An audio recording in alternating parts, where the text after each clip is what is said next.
I grew up with the Sony Spider-Man movies. Web swinging is the coolest thing ever to my adolescent brain. Something about the freedom of vertical movement appeals to me so much, like we have conquered gravity. So whenever a game lets me explore its vertical dimension, I feel like I'm 8 again seeing Spider-Man for the first time.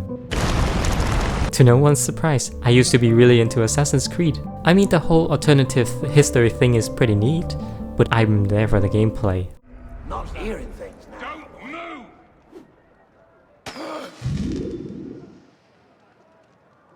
If they try anything, shoot them! You'll go to the guillotine for this. Unity blew me away with its fluid animations and intuitive control. Scaling the Notre and looking down on Paris from the top is just magnificent.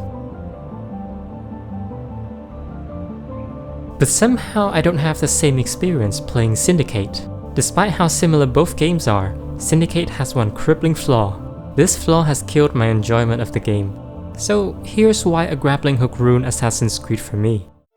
When a game franchise reaches a certain number of releases, it has two options: to innovate, or to be milked until there's only an empty husk left. Disgusting. Or it can just die, that works too. Now this is only my speculation, but hear me out for a second. Released in 2015 as the 9th major installment of the Assassin's Creed franchise, Syndicate is in quite an awkward position. Its predecessor, Assassin's Creed Unity, was so buggy on release, you would think you were playing a Bethesda game. Jesus Christ! So Ubisoft decided to pivot away from the formula. Yeah, by the way, I pronounce it as Ubisoft. But the yearly release model must be obeyed by all means. So they decided to add some gimmick to Syndicate, probably to distance it from Unity. There is no other way I can rationalize the addition of the grappling hook. Despite being such a small addition, this insidious tool ruined the parkour and stealth gameplay. I believe Ubisoft was onto something with Unity.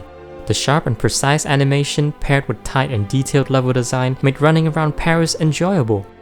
This is only expanded further in Syndicate because London is a much bigger playground in comparison. The city has some serious verticality, so scaling buildings made my hands sweat even more.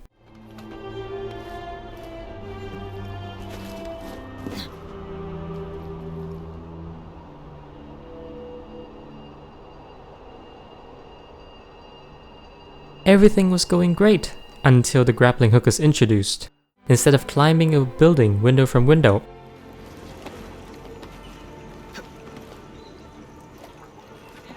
I can just do this. See that beautiful tall tower? I can try climbing it. Or not.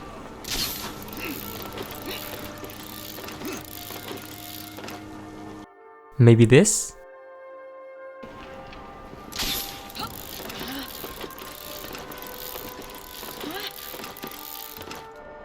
Even this?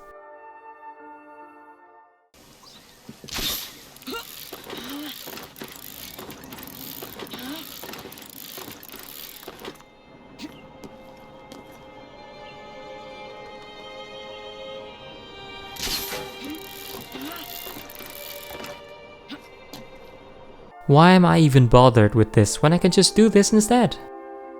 We are assassins. Climbing buildings and jumping rooftops is the core of the gameplay. This is like adding a skip button that kills the boss instantly in Elden Ring. Can you imagine how terrible that would be? But this feature didn't just ruin the parkour, it neutered the map too. London has more tall towers and wider streets than Paris, so you can't always stay on top of the buildings. The map makes you engage in some ground game, things like crossing the street without being spotted or blending into a crowd before escaping by scaling up a building and so on.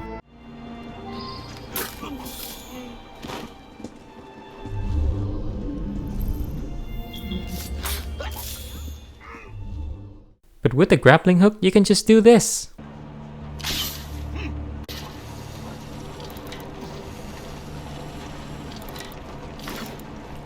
Now some might say, you press the button, it's your choice to use it. Bro, if there are two paths that lead to the same location, I would pick the shorter one.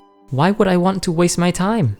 Instead of letting me enjoy the experience, the game rips me out of my immersions and forces me to weigh my options. If both approaches offer different advantages and drawbacks, it's worth considering. But here, one method of traversal is just infinitely better than the other one. If I want to enjoy the game, I would have to punish myself by picking the worst option. But that's not the end of it. By taking away from the parkour and map design, the grappling hook actively sabotages the stealth gameplay.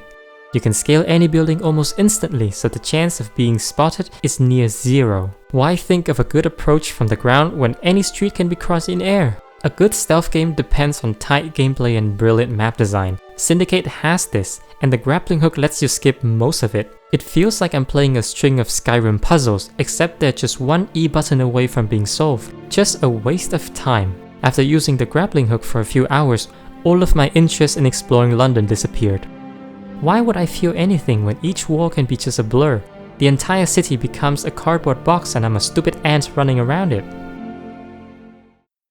In the context of the game, the grappling hook is bad enough, but I will show you the grappling hooks from 2 other games just so you can see how dirty Ubisoft did Syndicate.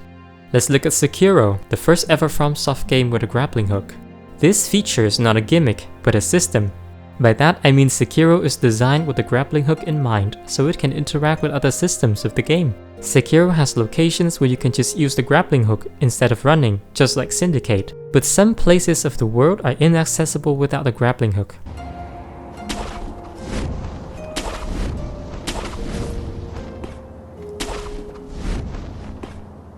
So there's no choosing between going by foot or the hook, you have to use it. This makes it an addition to the movement, not just an alternative, and the prompt is very non-intrusive. You can activate the grappling hook animation without looking at it, but it's only visible if you look at its direction.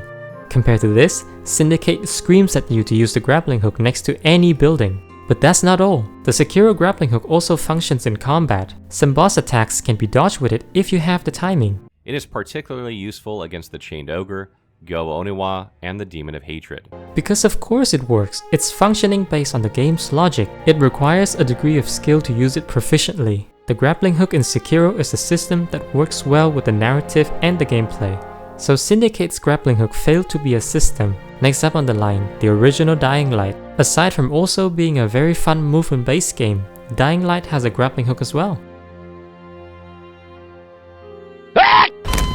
Except it's lifted directly from a Spider-Man game, and it's really damn cool. Look at this. It doesn't matter where you are or how fast you travel, you are swinging around like a badass. It replaces certain aspects of the parkour gameplay, so I'd regard it as a cool gimmick. Again, compared to a cool gimmick, the grappling hook of Syndicate doesn't hold up either. It fails as a system and a cool gimmick. Its inclusion adds nothing to the game. In fact, it waters down the gameplay and ruins the map design. But the most evil thing about this is that its inclusion is masked as a quality of life improvement. And it acts like one, but the more you use it, the more apathetic you are towards the game, until you shelf it and never touch it again. Take this sole feature out and Syndicate will immediately become a better game. It is truly a shame that just when Ubisoft had an interesting formula that's worth developing further, they decided to switch genre. I truly believe that Assassin's Creed Syndicate is a very decent game had it not been for that awful implementation of a grappling hook. But that's the extent of my criticism towards the game. I really like the combat, it looks and plays like a Rocksteady game. And Evie Fry is a badass character that's also really attractive. Well, sadly, we will never get this type of game anymore from Ubisoft, so, you know, be happy that it happened. If you made it this far, thank you truly. Happy holidays and bye!